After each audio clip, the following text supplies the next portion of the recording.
Welcome to another episode of The Drop, the weekly show that lets you know the hottest games coming out across the PS5, the Xbox Series X and S, the PC, the Switch, and today we have a Nintendo Switch entry as our headliner for the show with Super Mario 3D World and Bowser's Fury launching on Nintendo's little handheld hybrid. And on top of that, we have Little Nightmares 2 bringing some horror, psychological, thrilling action to a console near you, and another game worth mentioning as well. So without further ado, let's go ahead and dive into it. Kicking things off in Super Mario 3D World, choose from Mario, Luigi, Peach, and Toad and set off to save the Sprixie Kingdom.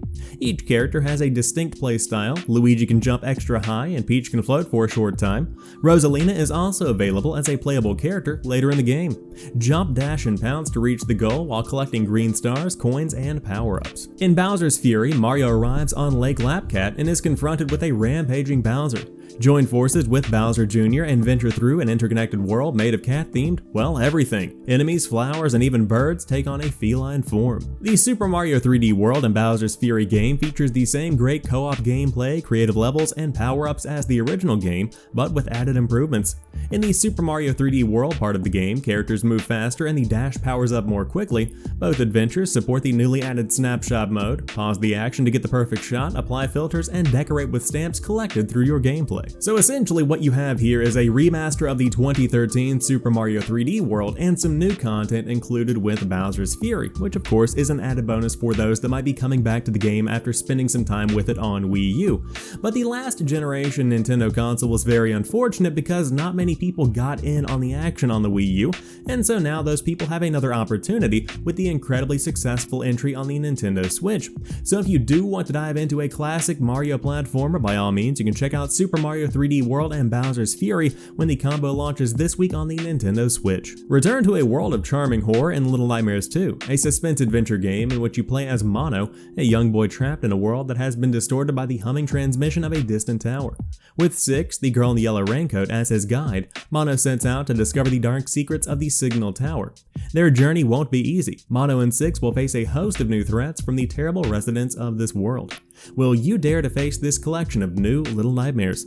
In my mind, Little Nightmares is essentially the claymation version of Limbo. That's kind of the way that I process it because it is a horror platformer and many people around the world fell in love with the original. Now I have not had a chance to dive in. It was given away for free as part of Games with Gold a couple of months back, but it is absolutely worth checking out if you are a fan of platformers, a fan of horror games, or perhaps even both. But if you do want to dive in, it's coming out on PlayStation, Xbox, Switch, and PC later this week. And finally, Aground is coming to PS4, Xbox One, and Switch.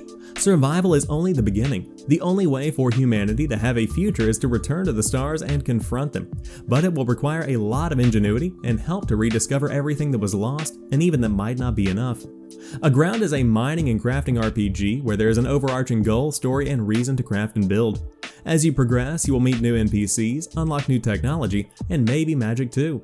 Will you be able to raise dragons, launch into space? The sky is literally not the limit. Beneath its simple exterior, Aground hides a lot of depth and surprises that will keep you wondering what's next. While it starts simple, Aground slowly evolves into a much larger game with tons of features and things to do. This actually originated as a web-based game, and so as the developers have poured more resources and more passion into the project, it's grown in scope, and of course it still has that very simple aesthetic, but I think there's a lot more here than meets the eye. So if you do want to dive into Aground, it's coming out this week on PS4, Xbox One, and Switch, and it's out now on PC. But that rounds out this week's episode of The Drop. If you enjoyed this one, drop me a like down below and let me know what games caught your eye and if you'll be picking anything up this week. But what have you been keeping yourself occupied with? Of course, not only do we have the COVID-19 pandemic that continues to go, but we also have the midst of winter upon us and it's cold and gross outside, so surely you're probably at home playing some video games. If not, ooh, why? That's like the best way to navigate this time of the year. But regardless, I hope you guys have a fantastic rest of the week. I'll talk to you soon, and peace.